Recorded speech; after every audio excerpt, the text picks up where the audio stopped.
জোরে কি কি? এই তো হচ্ছে বিষয়বস্তু। বিষয়ের নাম আসতে আসতে অর্ধেক লোক জয় বাংলা। আমি জানতাম শারমিনের জামাই সবুজ যারা থাকবে,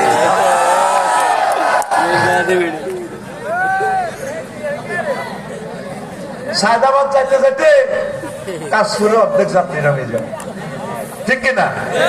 এটা হচ্ছে বক্তাদের কথা তাসির নেই যেটা, কিন্তু একমাত্র ব্যক্তি সাইদি সাহেব, ওনার বক্তৃতা যত শেষ হয় তত মানুষ আরো বাড়ে। কি জন্য বাড়ে?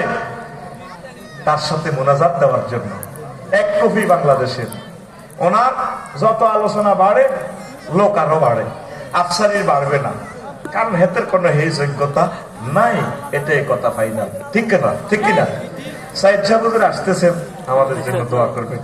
12-13টা প্রশ্ন আছে, সংক্ষেপে জবাব দিব ইনশাআল্লাহ। আচ্ছা আসেন। এই যে বলছিলাম ইমান ভঙ্গের কারণ 10টা। একটা হচ্ছে কুফর, বিস্তারিত ব্যাখ্যা এই খুতবাতে আছে কয়েকটা, অনেকগুলো আয়াত দিয়ে দিছে। 2 নম্বর হচ্ছে শিরক, আল্লাহ উলুহিয়ত, খুলুকিয়ত, রুবুবিয়ত, উবুদিয়ত